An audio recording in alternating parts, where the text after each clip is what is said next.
guys, James Wilson-Taylor here for Roxanne. We are backstage at When We Are Young Festival 2023. Say anything on the lineup. Guys, join me now. Hello, gents. How we doing?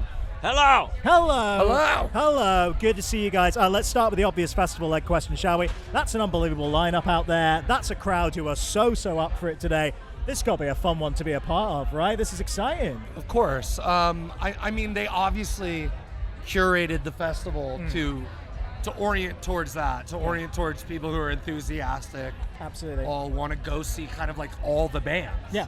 I mean, I kind of feel like that. I feel like I could probably go to this festival if I wasn't a tired 40-year-old man and sit through most of it, and there would be a band I want to see. Sure. Kind of from front to back. Yeah, what it means to me to see Phoenix TX, like just to like have a festival with this lineup and to see fucking. And you'd be starting out. Yeah. With Phoenix TX. Yes. And you'd work your way up to us, but then you'd be watching yourself, and it would be a Chris Nolan film. Exactly that. Yeah, we're incepting ourselves here when we were young. Yes. There's nothing wrong with that. Nothing wrong with that. And obviously, I guess we should say, kind of welcome back. I guess it's kind of been a minute, right? Yeah, it welcome has been a back. minute. That's really exciting. I guess the obvious question there is, why did now feel like the right time to do this again for you guys? For me, it was very personal. I didn't really know. I live in Texas, and at the time I was living like off the grid even for Texas, like in a random lot. But so I didn't know that there's always been some kind of like emo resurgence at various times. I feel like when we left, there was already one happening with bands like Tiger's Jaw and Balance. Yeah, that's true. That's true. Front Bottoms. So when we came back and people were like, "Oh, it's an emo resurgence. You came back for the emo." I'm like, "No." It's just kind of the things in my life personally lined up as such that it was what I needed to write, what I needed to create.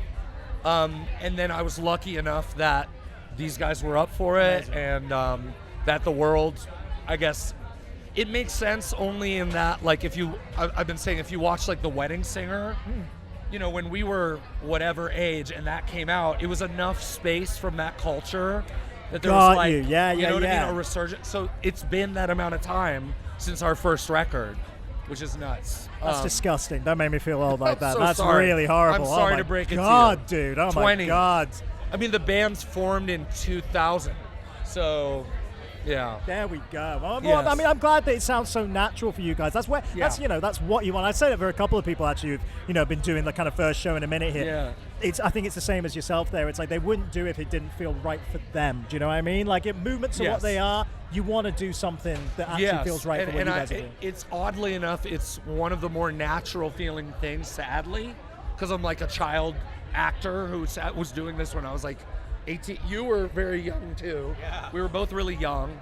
So like coming back to this and doing something as unnatural is like, hey, like that actually is more normal than like, I have 5 kids, which I do. There we go. They're all depending on me. Am I a good person? Am I modeling that for them? That never feels exactly natural. So I don't know what you also have kids looking up to you. Oh, yeah. Well, I think the question you asked about like coming back in the organic nature, I wanted to say, because having been a big part of the early part of the Say Anything ride, just watching Max like create music and what it does like for your healing and your growth, but also the fucking toll it takes to be creative and put yourself out there, right? Yeah. Like that sense of almost needing a respite from it.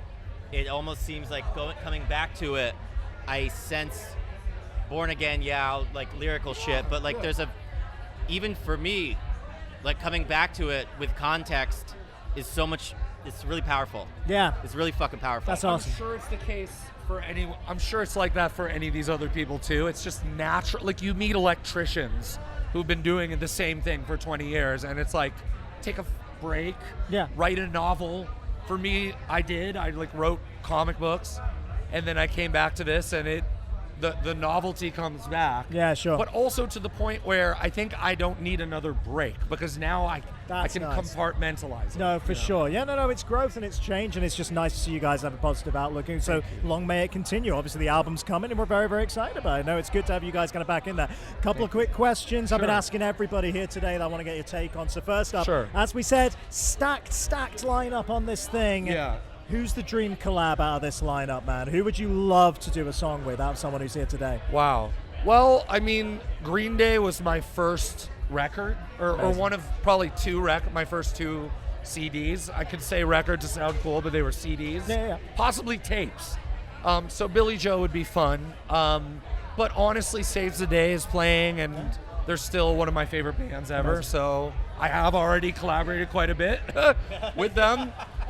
But it's always nice to see them. That's for great. Sure. Yeah. That's great. Yeah. Blink-182. Yeah, sure. I mean, Let's you not, know, I would. let's not, let's yeah, not, yeah. let's not. Yes. Yeah. But then, like, you know, part of me also Less Than Jake, but you know, that's just because I love. Yeah, ska. it's a good few choices. It's a good few choices there for sure. And another The quick bass one. player, maybe. Get him on a track. Yeah. A couple of quick ones again before I let you go here. Like a bird. Like a bird. He's Like got a bird. Yeah, you don't see it coming, and then he's up. I've got to ask you, because obviously the pop punk goats are at the top of this lineup. We know Yeah. that. Best Green Day song, best Blink song. Go. Pop Rocks and Coke. Oh, what a choice. What a choice. Did not expect that one. Okay. Secret weapon right there. As a bass player, Longview. Yeah, fair enough. I mean, it's just like I grew up learning, trying to learn how to play it. Absolutely. And Blink, what are we going with Blink? Violence. Oh my God. You are nailing these answers. Nailing them, dude. They're real. Yeah. Man, I grew up in San Diego. Fucking Josie. I go to Sombreros just because.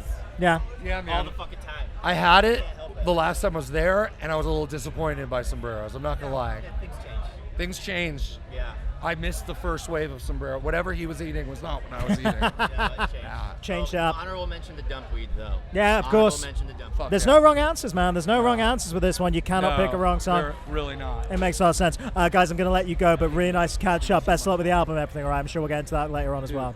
Good to see you guys. Man. All And right. hopefully we'll make it out there. Oh, please come to the UK, man. We want to see that. If you can find Carl Pilkington for me and get him to the show. Absolutely.